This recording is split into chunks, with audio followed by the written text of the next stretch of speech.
नमस्ते जी, मैं हूं मधुमेह स्पेशलिस्ट डॉक्टर निखिल प्रभु और मैं hot diabetes care Ghatkopar Mumbai में प्रैक्टिस करता हूं। आज के इस वीडियो में मैं आपको डायबिटीज़ बेसिकली जो न्यूली डायबिटीज़ डिटेक्ट होता है किसी पेशेंट में, उसमें क्या ऑप्शंस है, उसको क्या मैनेजमेंट करना है, इस बारे में जानकारी देने वाला हूँ। पर इससे पहले आप सभी को वर्ल्ड डायबिटीज़ डे की हार्दिक शुभकामनाएं मेरी तरफ से जी। तो अभी आज के टॉपिक पे आते हैं। आज के टॉपिक में मैं आपको बताने वाला हूँ, समझ लीजिए अभी आप हो या आपका कोई पहचान वाला हो जिसको नया नया डायबिटीज़ निकला है, तो उसके पास क्या ट्रीटमेंट ऑप्शंस है, उसने क्या करना चाहिए, इसके बारे में ही आज डिस्कस करने वाले हैं।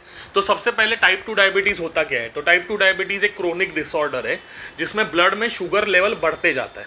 अभी ये ना अचानक से बढ़ा हुआ नहीं है, ऐसा समझ लीजिए ये शुगर आने के लिए कुछ महीने से कुछ साल लगे हुए हैं। तो डायबिटीज़ प्रोग्रेसिव डिसऑर्डर है और इसको टाइप 2 डायबिटीज़ आने में थोड़ा टाइम लगता है। तो ऐसा नहीं है कि आज उठ के अचानक बढ़ा हुआ है। तो उसके सिम्टम्स भी ना थोड़े बहुत वेरी करते हैं और आने में समय लगता है। जब तक बहुत शुगर बढ़ी हुई नहीं होगी तो आमतौर पर ना इतना आसानी से पता नहीं चलता कि डायबिटीज़ आ गया है। पहले तो मैं आपको बताना चाहूँगा कि डायबिटीज़ के सिम्टम्स क्या है।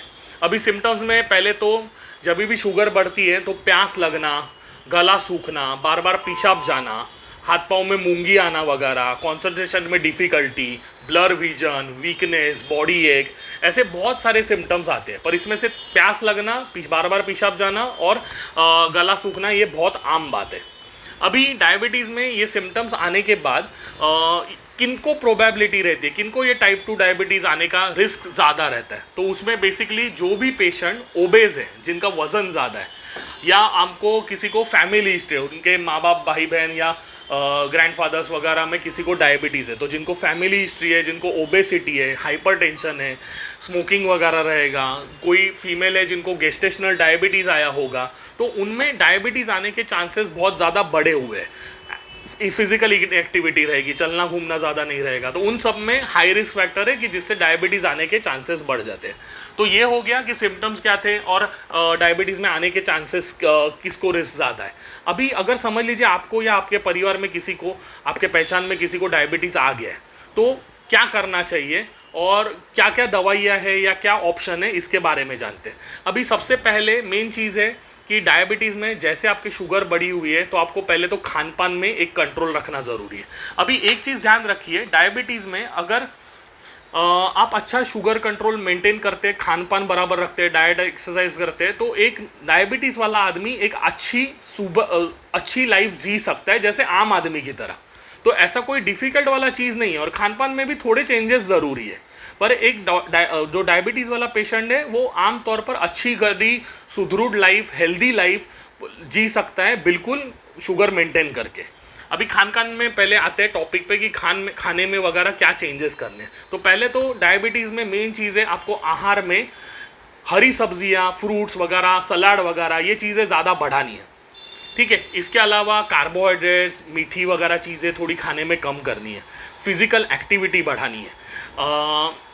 फिज़िकल एक्टिविटी में भी आपको देखना है कि एटलीस्ट आपका वज़न कम होना, ये मेन फोकस है। तो तीन चीज़ें बहुत मैटर रखती है, अच्छा डाइट, एक्सरसाइज और वज़न कम होना। इन तीनों अगर आप अच्छा रखते हो तो इससे काफ़ी हेल्थ भी अच्छा रहती है और ओवरऑल में आप शुगर अच्छा मेंटेन कर सकते हो और एक हेल्दी लाइफ जी सकते हो।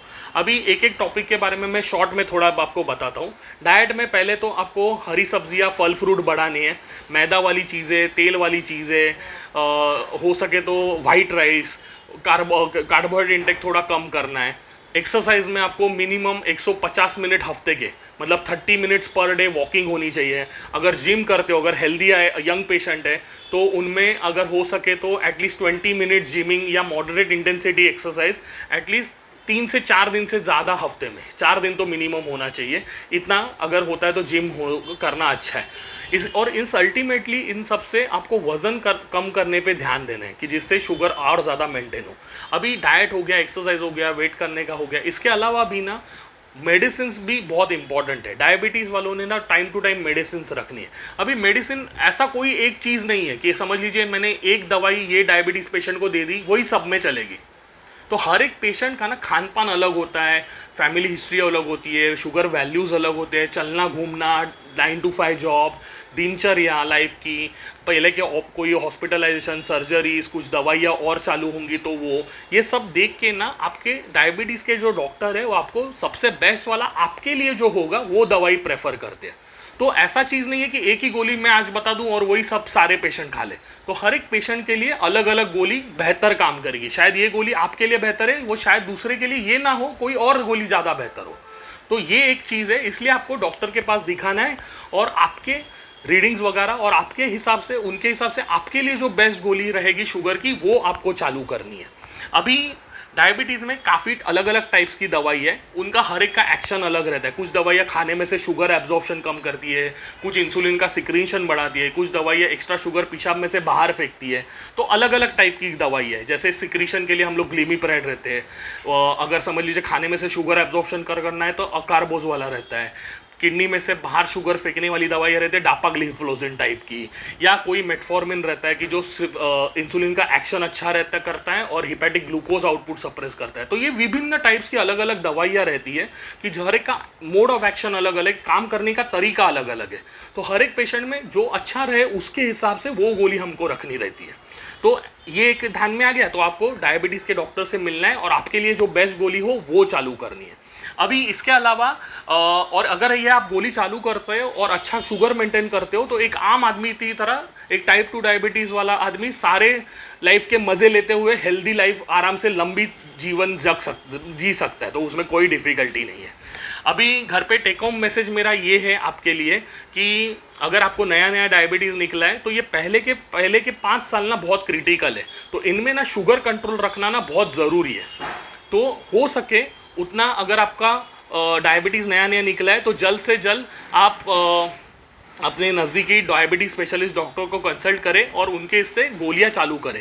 क्योंकि जितना शुगर अच्छा कंट्रोल आप अभी रखोगे उससे आगे के लाइफ में होने वाले जो भी कॉम्प्लिकेशंस है, जैसे पैरालिसिस का अटैक होता है, हार्ट अटैक होता है, कार्डियोवैस्कुलर डेथ्स है, स्ट्रोक है, ये सारी चीज़ें ना काफ़ी हद तक कंट्रोल में आ जाती है। ये सारे रिस्क फैक्टर है बेसिकली। अगर अनकंट्रोल डायबिटीज़ रहेगा तो ये सब इशू होने के चांसेस रहते हैं।